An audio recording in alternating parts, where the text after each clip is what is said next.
Laboratory for the cardiovascular system. 1. Learning objectives for the heart. Be able to recognize and describe the endocardium, myocardium, and epicardium, as well as cardiac muscle cells and Purkinje fibers. 2. Learning objectives for blood vessels. Be able to recognize and describe the three coats, tunica intima, tunica media, and tunica adventitia, and their subcomponents in the following classes of blood vessel: the elastic or conducting arteries, muscular or distributing arteries, small arteries, arterioles, capillaries, venules, small veins, medium-sized veins, and large veins. Relate these structural differences to the function and classification of each vessel.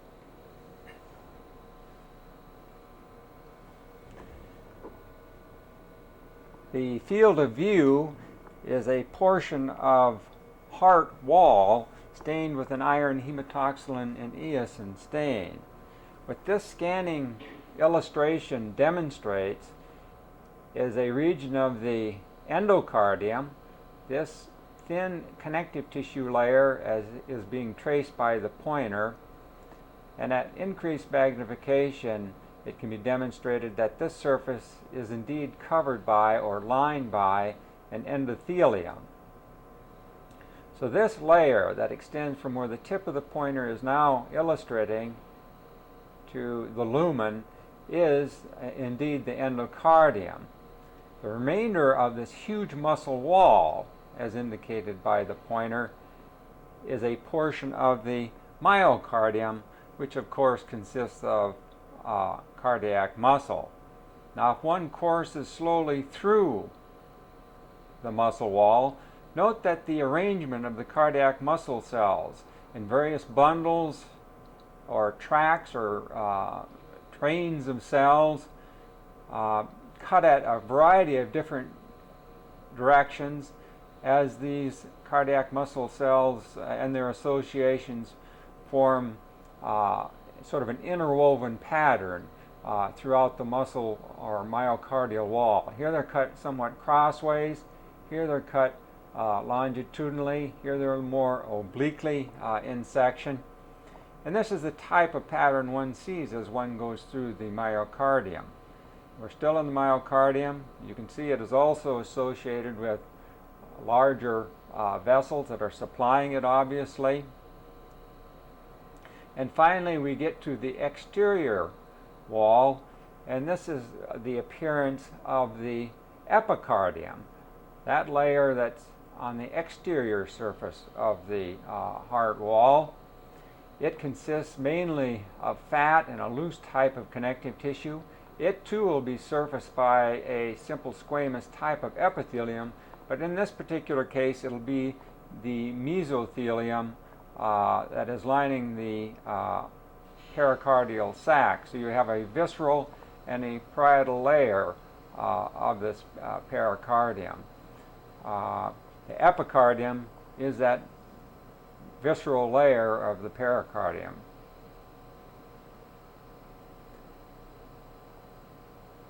Consists mainly of, like as I mentioned before, of fat and connective tissue, and it is this thick fatty layer that will house the various vessels, the named vessels that one will dissect out in the gross lab.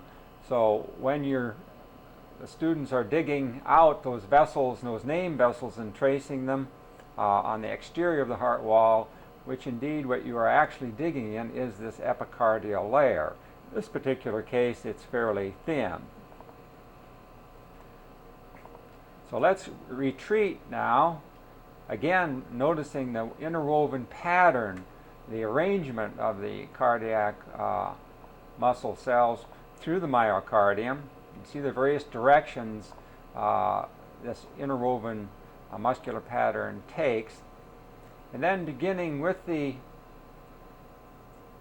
endocardium, examine it at an increased magnification.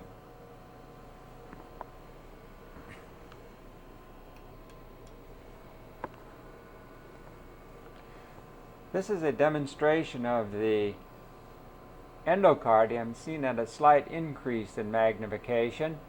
The endothelial lining is shown at the tip of the arrow, this medium power objective.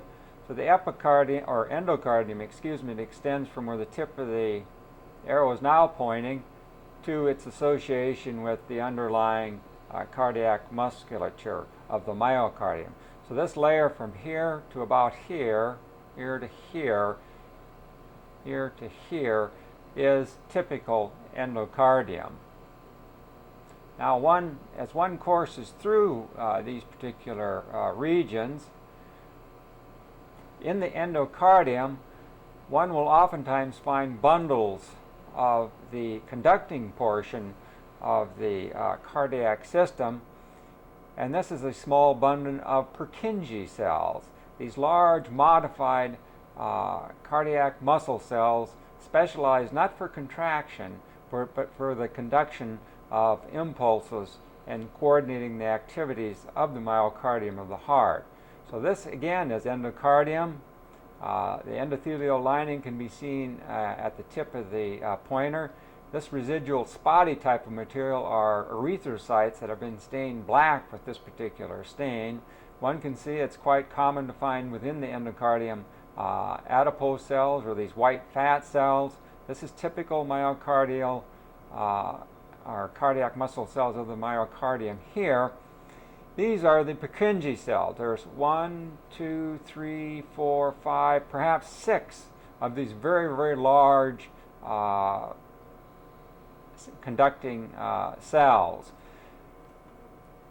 Even though the details can't be made out very well on this particular preparation, because that's not what it was developed for, if you look at a cross section of the cardiac muscle cells of the normal myocardium, this is a cross-sectional profile, this is one here, this is one here. Compare these cross-sectional profiles with an individual cross-sectional profile of one of the Purkinje cells, and one can see the tremendous difference in size. If we take this one, for example, at the tip of the arrow, compare it with the cardiac or the Purkinje cell cross-section, you can see the Purkinje cells are several times as large as the normal cardiac muscle cell. Having made that type of an observation, beginning on the interior surface with the endocardium, which is this layer here, by the way, again go through the myocardium at increased magnification, looking at the arrangement of the cardiac muscle cells. Again, realizing that they're cut in various planes, that it's an extremely vascular type of tissue, with each cardiac muscle cell having vasculature on either side. And one gets an appreciation going through the entire muscle wall of this interwoven nature of the cardiac muscle cells. A little bundle of Purkinje cells down into the interior. Usually you don't find them this far down or into the interior of the muscle wall, and so we're getting this interwoven pattern of cardiac muscle cells as one courses through. And finally ending up this thick fatty layer on the external surface, which indicates that the epicardium is now being visualized. And if one examines this particular surface, one can make out the nuclei scattered along. This is a mesothelial lining on the exterior surface of the heart. So the epicardium is, in fact, the visceral layer of the pericardium. So a thick, fatty layer on the outside, as one would anticipate. Having seen this, go to some routine types of preparations, re-examine the cardiac muscle cells, in particular re-examine the branching nature of these fibers, recall that it is a form of striated muscle, and be sure to identify the intercalated discs that unite these cells end to end and are important in communication, that is, transmitting the impulse from one cell to the other.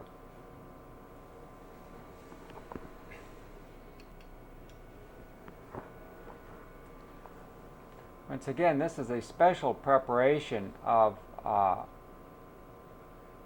cardiac muscle, simply used to demonstrate the banded pattern, the striations, as one can see at the edge of the arrow on this particular muscle type.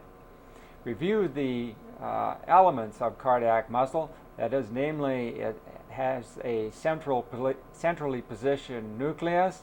It does have myofibrils that show this banded appearance, so one can see the A and I bands quite readily on this particular preparation. Note that this particular cell or fiber is branching. An intercalated disc is located at this location. Another is shown here.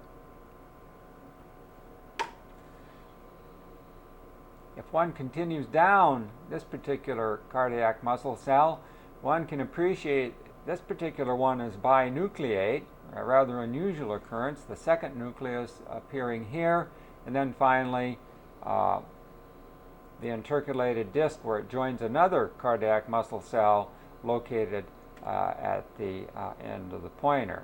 Another intercalated disc from a branching fiber on this particular side of the field is shown here. These intense, dense nuclei, such as indicated by the pointer, are those of endothelial cells. Please do recall that this is an extraordinarily vascular type of tissue, the myocardium, and then either side of these cardiac muscle cells is associated with a capillary. Having demonstrated these particular features on this special preparation, now let's demonstrate the similar ones, see if these same things can be observed on a relatively routine preparation.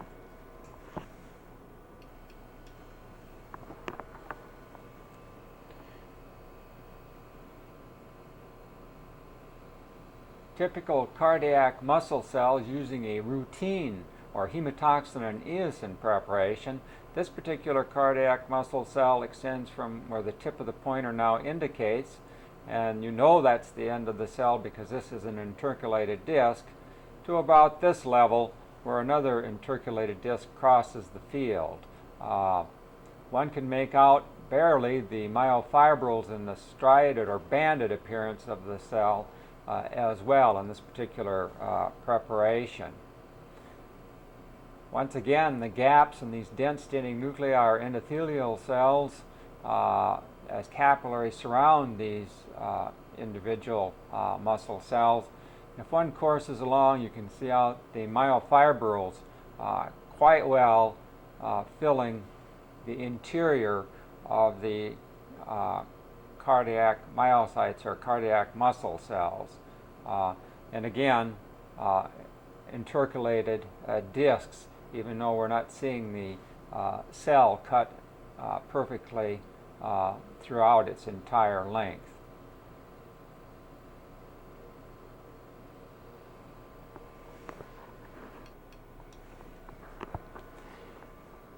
An additional longitudinal section through cardiac muscle cells just to illustrate the red cells passing between individual cardiac muscle cells, and hopefully driving home the point that these nuclei, the long, thin, darker staining ones, are all endothelial cell nuclei. The cardiac myocyte nuclei are much larger and more euchromatic than the endothelial cell lining. So this is a blood vessel running here with the erythrocytes within it. Another blood vessel is coursing here. Another one courses here. We focus up and down through it. Another one is coursing here. Another one here, and so on and so forth. So literally every cardiac myocyte in life is enveloped and surrounded by capillaries.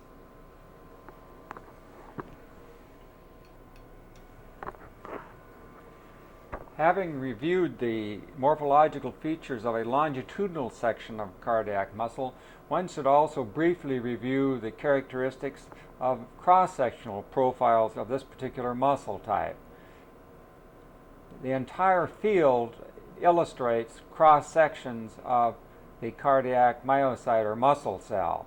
Note the central position of the nuclei within these cells is clearly demonstrated, and because they are more or less centrally located, oftentimes profiles of the muscle cells will be shown that do not exhibit a nuclear profile. Here we're just getting grazing sections through it, for example, and in this vacuolation is usually there's a little cluster of organelles and glycogen on either pole of these elongated nuclei within the cardiac muscle cell. So this is the reason for this little vacuolation in this cross-sectional profile of a cardiac muscle cell. With very close observation, you can see that there's a little round profiles within these cardiac muscle cells, though it's difficult to demonstrate in this particular preparation because of its thickness. If one looks at the edge of this one, you can see that it's made up of little round type structures. Well, these are the myofibrils that have been cut in cross-section as well, and you can barely resolve them on this particular section. So these are some of the features that can be seen in a cross-sectional profile. Once again, the dark staining nuclei are those of endothelial cells in this very, very vascular tissue.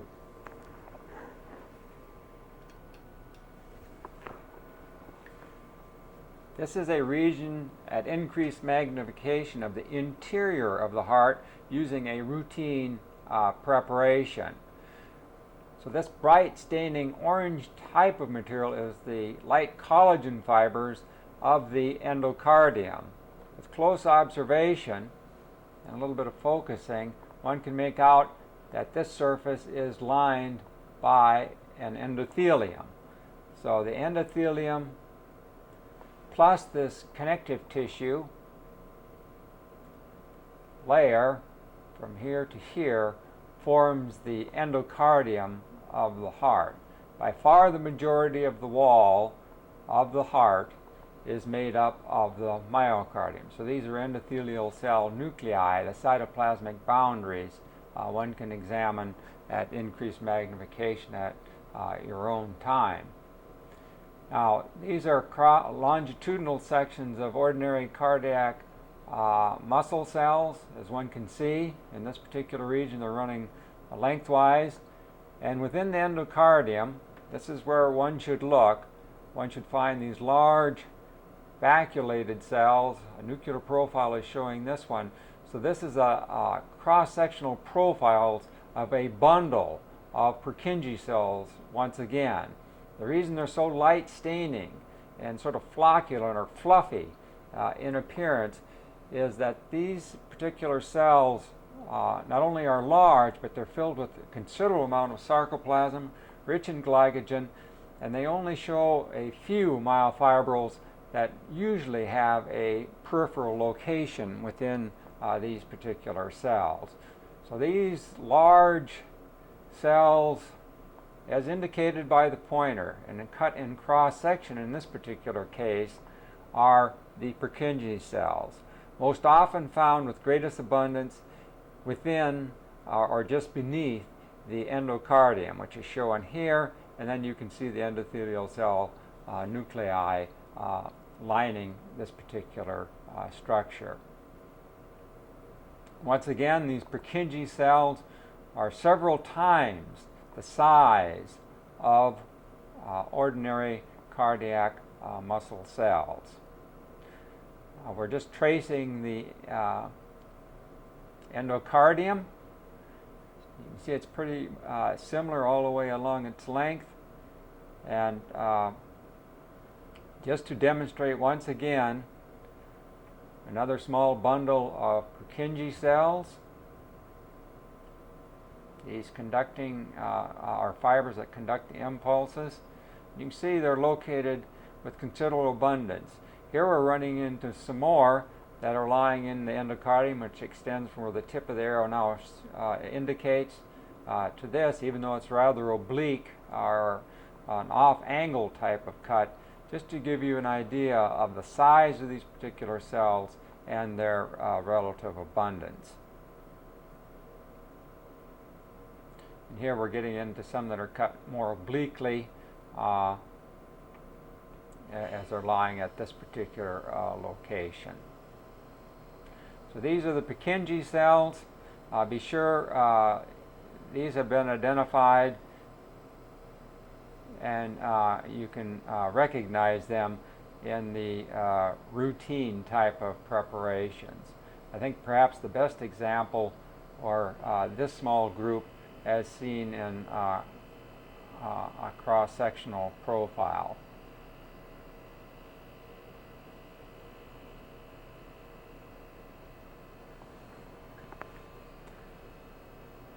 So these cells are different sections through these very large, flocculent, light-staining cells of the conducting system of the heart, the Purkinje cells. And finally, a comparison illustrating the previous point that was being made. The very large nature of individual Purkinje cell. One is being circumscribed by the arrow. Another one is located here. So compare this cross-sectional diameter, and we know it's through the center as the nucleus is located here, with typical cross-sectional profiles of normal cardiac myocytes or muscle cells, as indicated by the pointer, and one gets an appreciation for the magnitude and the difference in size. So this is a comparison of Purkinje cells and typical myocardial cardiac muscle cells of the myocardium, I should say.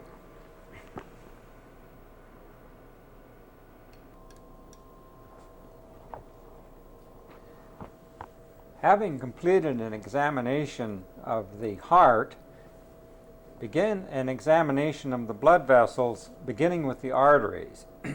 Remember the three layers. The tunica intima of these blood vessels corresponds to the endocardium of the heart. The tunica media is equivalent to the myocardium of the heart, and the tunica adventitia corresponds to the epicardium of the heart, but lacks the mesothelial covering. Shown in the field of view is a section of the aorta. This is an example of the elastic, or one of the conducting arteries. Others in this particular class would be the common iliacs, pulmonary, bronchocephalic, subclavian, and the common carotid arteries.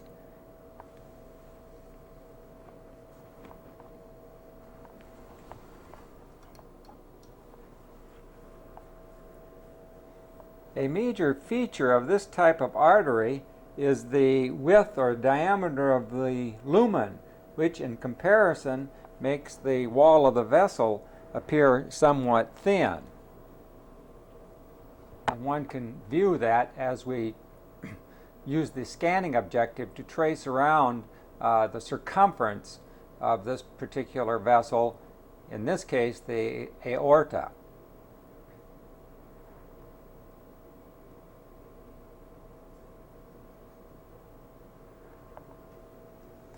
The tunica media is the dominant feature of the vessel wall, though all layers are present, and it is characterized by 60, perhaps to 70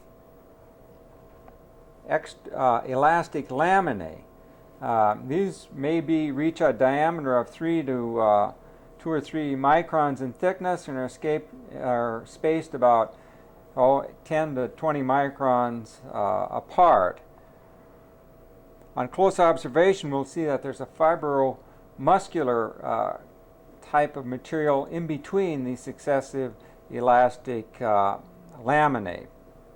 So this is how it appears at the scanning objective. Now let's proceed and examine this vessel wall at a higher magnification so the details can be studied.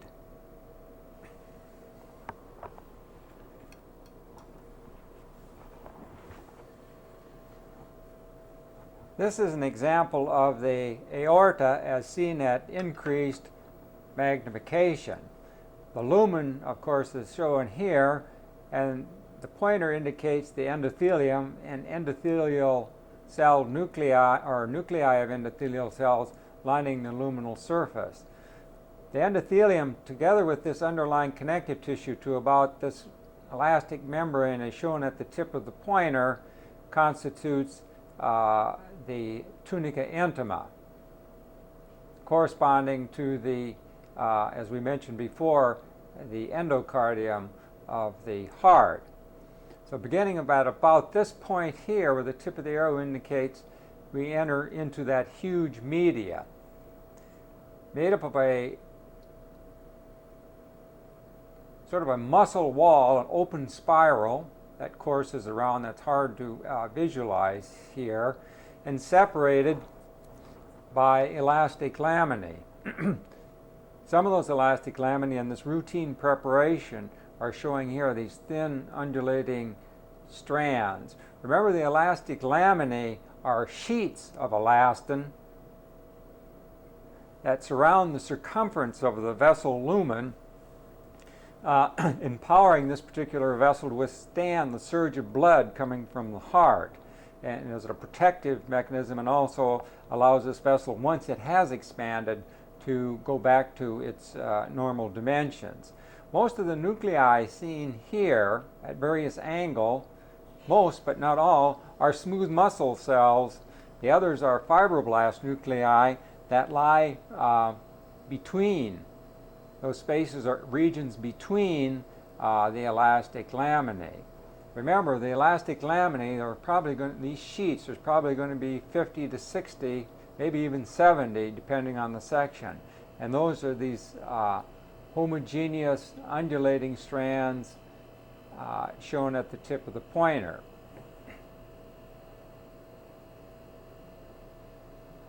Again, simply coursing through the wall of the media, demonstrating these elastic laminae. One is shown undulating here, another one courses here, another one courses here, and so this pattern repeats itself over and over again. Here we're seeing the spiraling nature. Here's of smooth muscle cells between these laminae. Here's one cut lengthwise. These, of course, over here are smooth muscle cells cut crossways, as it forms this loose open spiral around the lumen of the this particular vessel. Now finally we get out to this region here. You can see the large bands of collagen and fibroblasts. So this, we're now entering into a thin adventitia that surrounds this particular vessel. It looks relatively thick here simply because we're at a very high magnification. But this is how this vessel wall would look in plastic embedded routine type of preparation. A normal H&E of a paraffin section, the media of the arterial, or this aortic wall, will be like it's comprised mainly of smooth muscle. But remember, one of the reasons for naming this vessel an elastic artery is because of the predominance and abundance of these elastic laminae, which form sheets and circumferentially go around the lumen as a protective type of mechanism. Now examine an aorta that has been stained specifically to demonstrate this particular material, that is the elastic laminae.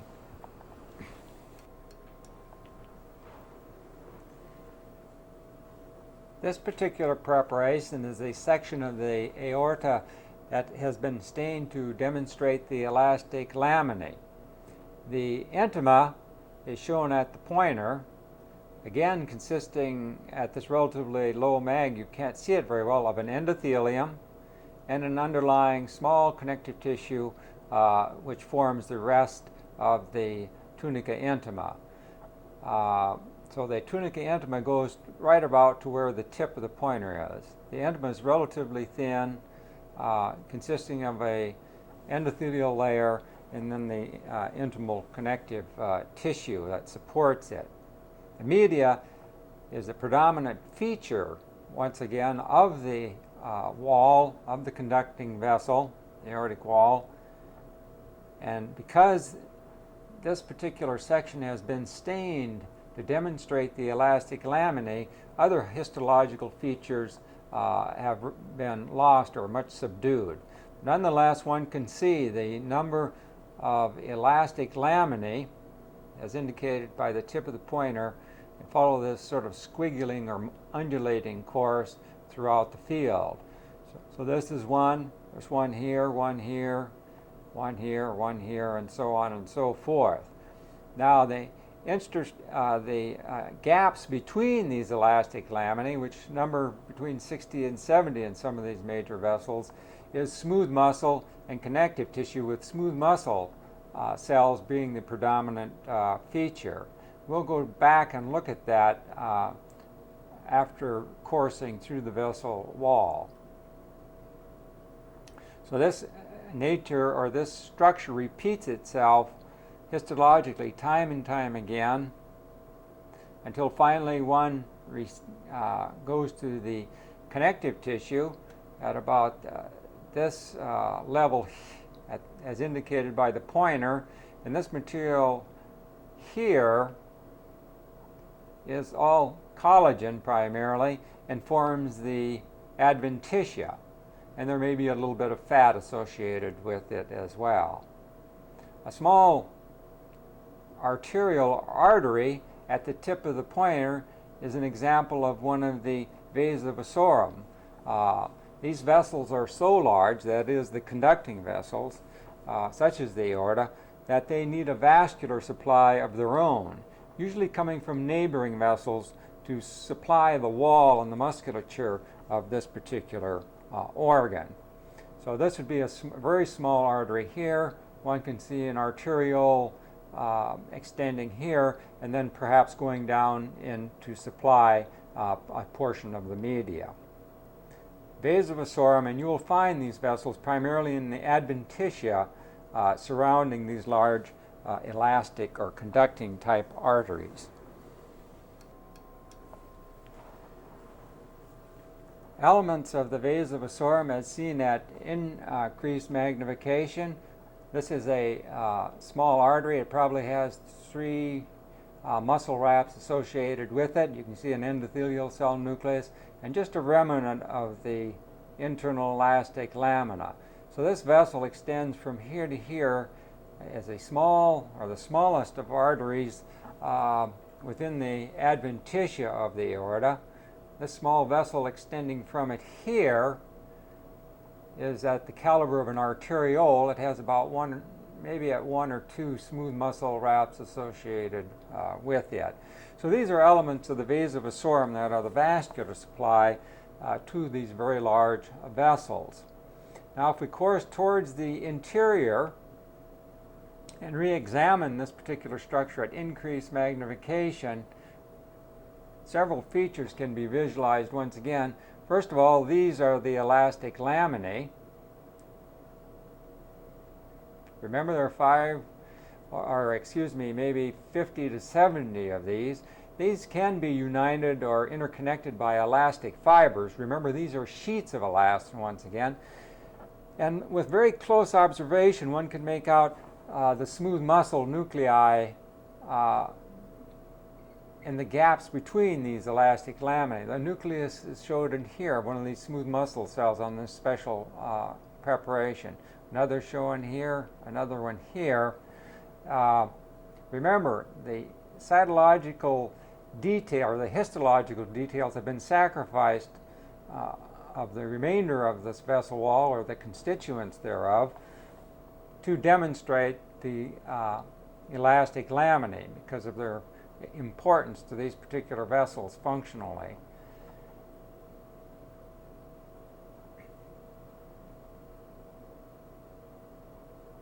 Here's a pretty good example of, at high magnification, of the elastic laminae once again, and then the intervening tissue between the laminae, which consists primarily of smooth muscle cells. There's the nucleus of a smooth muscle cell cut in cross section.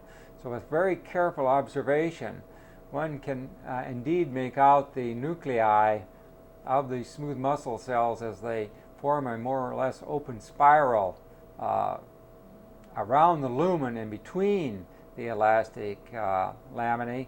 However, because of this preparation has been stain specific for elastin, the other tissues involved appear as pretty vague. And finally, we get to the lumen. One can make out the endothelial lining, and the tunica intima extends to about this level, so it's relatively thin. Obviously, the dominant feature of the wall of the elastic or the conducting arteries is the elastic laminae. This is why they are called elastic arteries, because of this very dominant feature in the media of the wall of this particular blood vessel.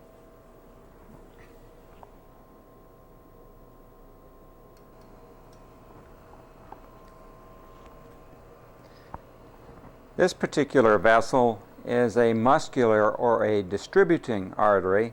It forms a very large class of arteries, and except for the elastic arteries and those named vessels named previously, the named arteries of gross anatomy fall into this broad category. Arteries such as the ulnar, radial, popliteal, those types of vessels. One can see by looking at this scanning view, it's quite a bit smaller in caliber as compared to the elastic type of artery. And even at this scanning magnification, one can make out roughly the region of the intima. The intima is going to consist in this vessel, as it did in the elastic or the conducting type of vessel, an endothelium, a little connective tissue layer, a subendothelial layer, and in this particular case, a very well developed internal elastic membrane, which gives you this scalloped appearance at this low magnification. This structure right here that has that undulating course. But by far the dominant feature that attracts one eye is the tunica media, which extends from the tip of the pointer, as it is indicated now, to this region here, and it is formed almost exclusively of smooth muscle coursing around, spiraling around the lumen in a very tight spiral. The adventitia surrounds the media, and on occasion it can be a sort of a width that's almost identical to the media, but by far the most prominent feature is this tunica media and its smooth muscle component, and this is why they are called muscular arteries, because of the smooth muscle in the media. As is true with the naming, if you think about it, for the elastic arteries, so named or designated because of the abundance of elastic laminae within this medial tunica media area. Now usually, though we can't resolve it right here, though it's apparent down at the bottom of the field, there's a boundary, another elastic membrane that achieves prominence. the external elastic laminae that's pretty well developed in these muscular or distributing arteries as well, and it sort of lies at the boundary between the tunica media, which is here, and the tunica adventitia, this connective tissue layer shown here.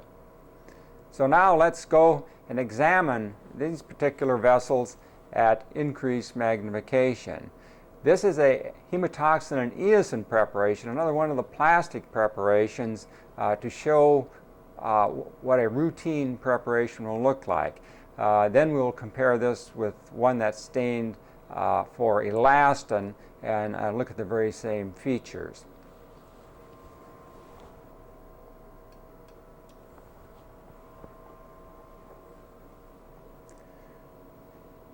This is a muscular artery seen at increased magnification. Beginning at the luminal surface, one can make out the nuclei of the endothelial cells, as one would anticipate, and beneath the endothelium is a very fine connective tissue layer, this subendothelial layer, and then finally the scalloped membrane, this internal elastic lamina that's so characteristic and well developed in the muscular form of artery. So this is the tunica intima, the endothelium, subendothelial layer, and this internal elastic membrane. From here to where the pointer now stops is all tunica media, and one can see it's almost exclusively smooth muscle spiraling around the lumen of this particular vessel, and on occasion one can see elastic fibers, and depending on how close to the origin from the elastic artery, a few elastic laminae may occur in these vessels when they're cut close to their point of origin. This one seems to be fairly distant from that origin, and a few elastic fibers, little squiggles, can be made out in this tissue even at this point. As one courses through the vessel, this would be the region of the external elastic laminae. More often than not, rather than one thick, robust single membrane, as is true of the internal elastic membrane as shown here, the external one often appears frayed and may consist of 3 or 4 of these elastic laminae sort of unraveling. And this forms the boundary from this point on to the exterior surface, consisting mainly of collagen, though a few smooth muscles with cells with longitudinal orientation can on occasion be found. It's mainly a connective tissue covering, this being the tunica adventitia. Some of these vessels also may have vasa vasorum associated with them, depending on their size and sort of where they are in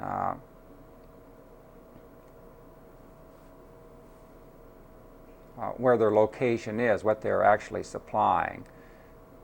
So this gives you a very good example of one of the muscular or distributing arteries, this particular field.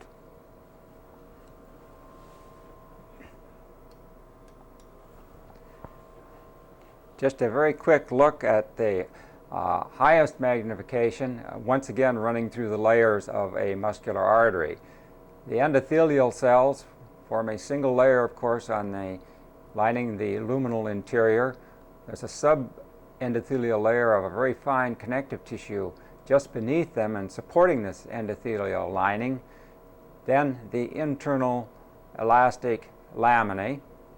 That makes up the tunica intima. The tunica media forms the bulk of the wall. As one can see, the smooth muscle cells are the predominant and most important feature.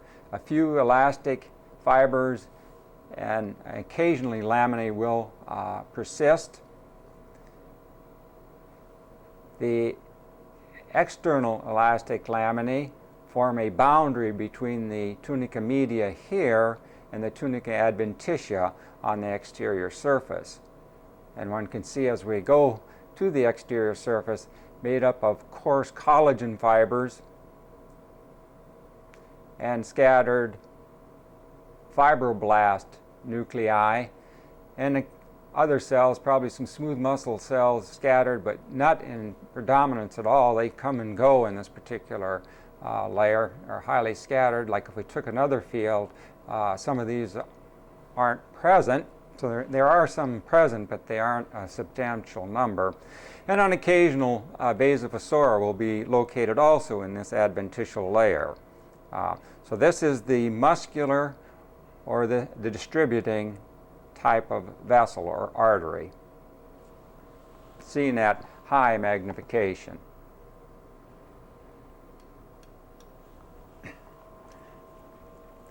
This is a portion of a section through a muscular artery that's been stained specifically to demonstrate the elastin within this particular vessel.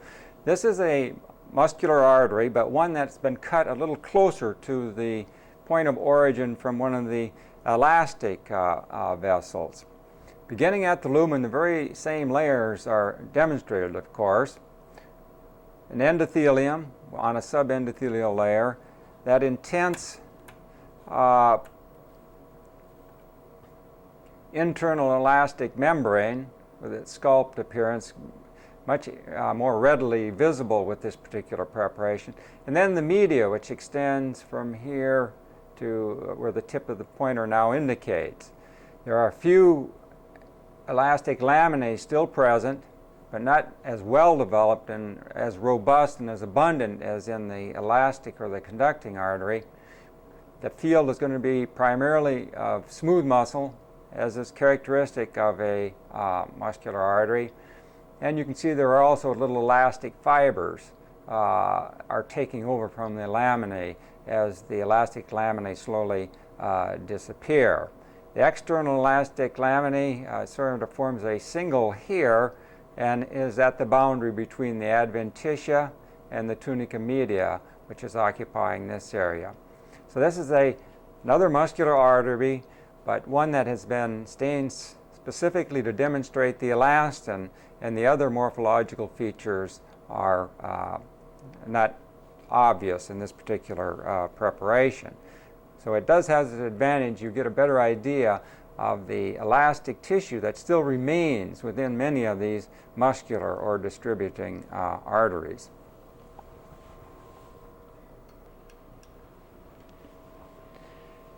Having completed an examination of a muscular or distributing type of artery, go then to the wall of an organ and look for small arteries of different sizes and calibers to see what these small arteries look like. They are small arteries because one rule of thumb could be because they're not isolated and they're within the wall of an organ. An excellent place to look, because of its very vascular nature, is in the wall or the adventitia of the gallbladder. The small arteries will show a very prominent media. There's one located here in the center of the field of view, so this is an artery, always characterized, as is the aorta or the elastic, the muscular arteries, all through the arterial system by the dominance of smooth muscle in the media wall. Indeed, some may be modified somewhat, as in the elastic or the conducting type of arteries, but a prominent feature is always the smooth muscle in the media wall that sort of forms a donut, a very prominent ring, all the way through the system, all down to the smallest arteriole. And this should make perfect sense. This is how arterial pressure is maintained by the contraction and the pressure exerted on the lumen by this media in the smooth muscle wall. Nonetheless, this is a typical small artery. It perhaps has 8 or 10 smooth muscle wraps. Most small arteries, they'll extend maybe from 15 or 20 smooth muscle wraps down to about 3. That's the usual classification, with small arterioles or arterioles having 2 smooth muscle wraps or less. One and then sort of a gap as it opens into an open spiral. So this is a small artery. Associated with it is companion small veins, because it's here. Let's just go ahead and point it out. and there's another companion vein on the other side. So this one has two small veins accompanying the artery. Now, having located one, then examine it at increased magnification.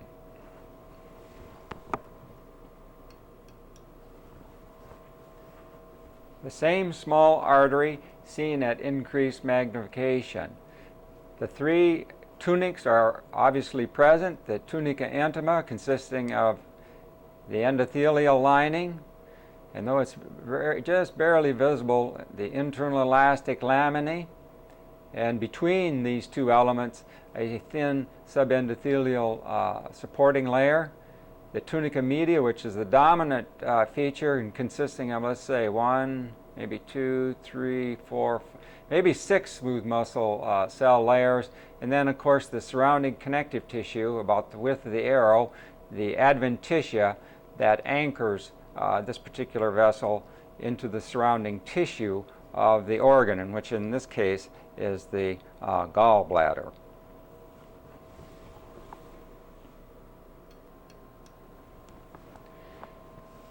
This field shows another small artery, almost of equivalent size, though the angle of cut is different than the previous illustration, stained specifically with elastin to demonstrate that indeed the internal elastic membrane remains to be present in this particular vessel.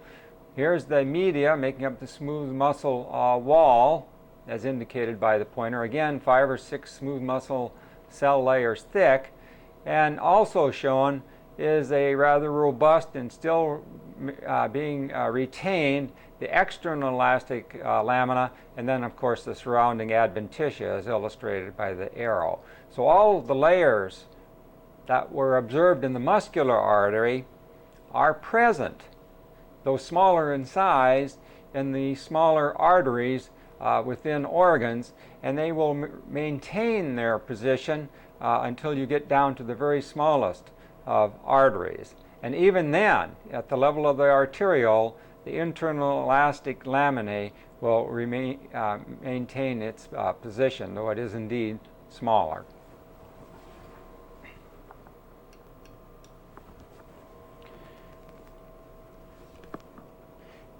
The arrow indicates another example of a small artery within the gallbladder wall, and yet this is a one that is yet a smaller caliber than the previous one that we observed in the gallbladder. Again, the predominant feature that attracts one's attention is this round donut or bagel type of configuration, and the predominance visually of the tunica media made up of smooth muscle. Even at this scanning magnification, one can make out the internal elastic laminae that was demonstrated on the previous illustration. In this particular case, it also has a companion vein associated with it. Now, moving the field slightly and coursing in this direction, one chances upon yet another small artery of a much less caliber, as illustrated by the pointer, an additional small artery of yet lesser caliber, but yet classified as a small artery, and finally, at the tip of the pointer, an arteriole. So we're approaching the end of the arterial tree at this particular point. So going backwards, an arteriole, a very small artery,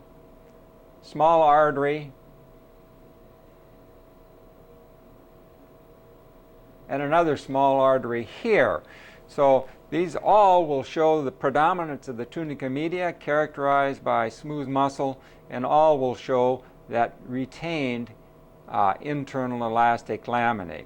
So these are all different calibers of small arteries, all characterized, or the feature that is most prominent is the tunica media and its smooth muscle wall. Although the other layers, the tunica intima with the internal elastic membrane and endothelium, the tunica adventitia, are also present, as you can see, but they are becoming smaller, which would make sense until you finally get to this level and approaching the end of the arterial side of the vascular tree.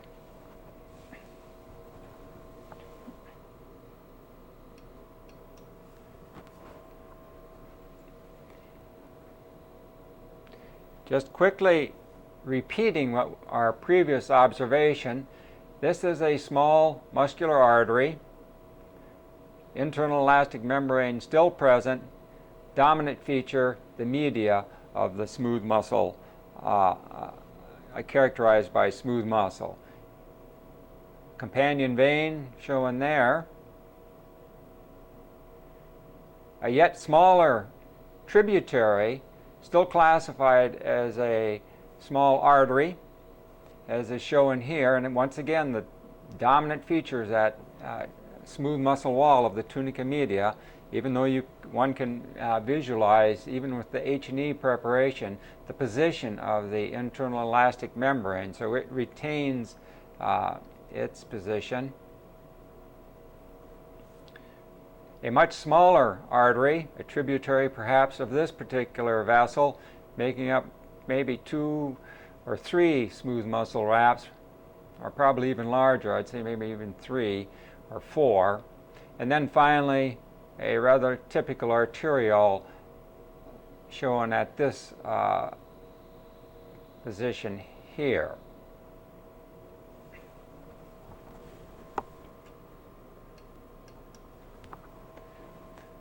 The last 2 vessels as seen at increased magnification.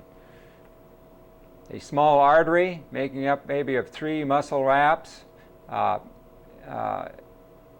showing the tunica media, and this is the arteriole at this particular location that has 1 smooth muscle wrap associated with it, a smooth muscle cell located here and 1 here.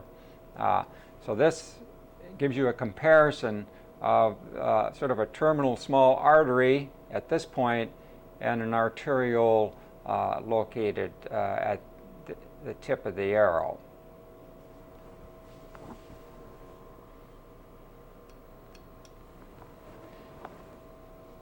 This is an additional small artery as stained with an elastin stain to demonstrate clearly that this small artery, seen at increased magnification or a fairly high magnification, retains its internal elastic laminae.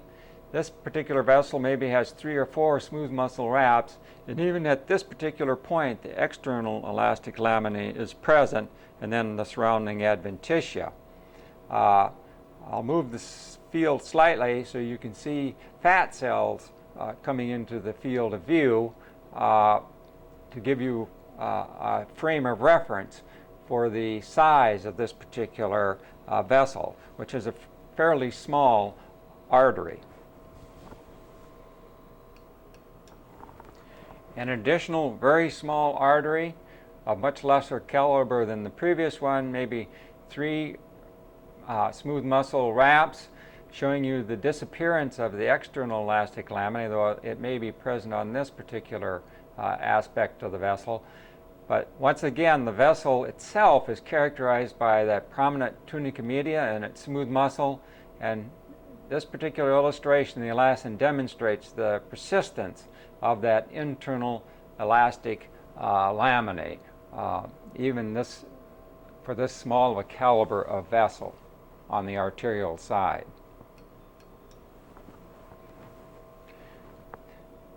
The same vessel as shown here, but if the field has been moved over, there happens to be a small or an arteriole located at this particular position. Notice that the media has 2 cell wraps, 2 smooth muscle cell wraps.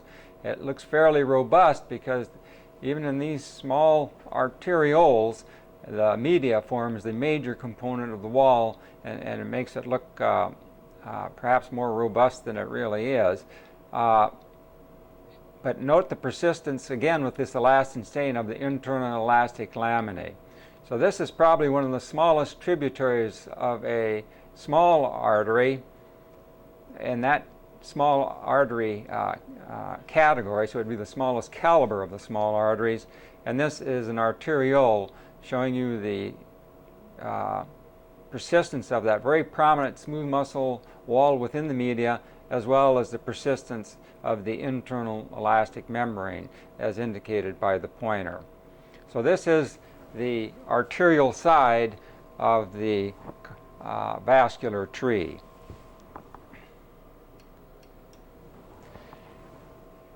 An excellent example of an arteriole, a classic arteriole, is shown in the center of the field of view and indicated by the arrow.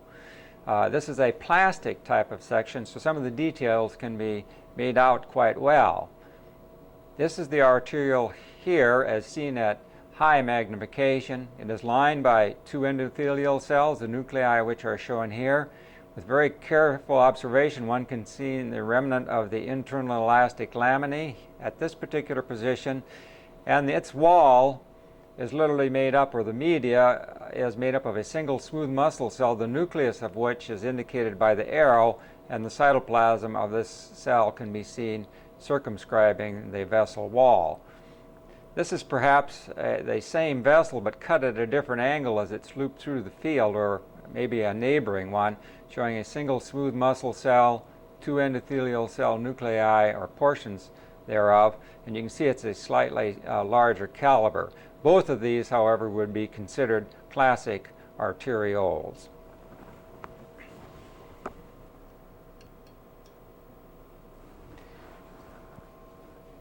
This is a section of through a portion of the wall of a muscular artery, and what it does have associated with it is sort of a lengthwise and interesting cut through a fairly decent or large-sized arteriole coursing here.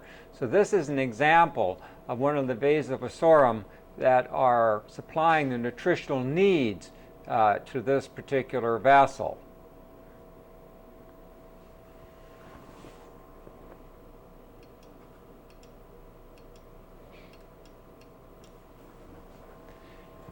That same vasa vasorum seen at increased magnification along the tunica adventitia of a muscular artery.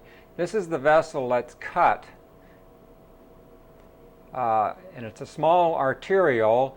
This particular region shows the smooth muscle, which consists of a single muscle layer wrap, as seen in cross-section. The endothelial cells are cut more or less along their longitudinal axis, so you're really not seeing the lumen, and one can make out a little bit of an internal elastic lamina at this position. The vessel then is cut sort of tangentially, so these are smooth muscle cells being wrapped around it, and then finally we get into the lumen. So this is the layer of endothelial cells of this particular arteriole, the elastic laminae still present, and then the smooth muscle wall, again making up the media of this small arteriole. And then the arteriole courses out of the field of view here, and we can see we're again cutting it obliquely, so you're just, or tangentially I should say, just nipping the outer wraps of the media wall.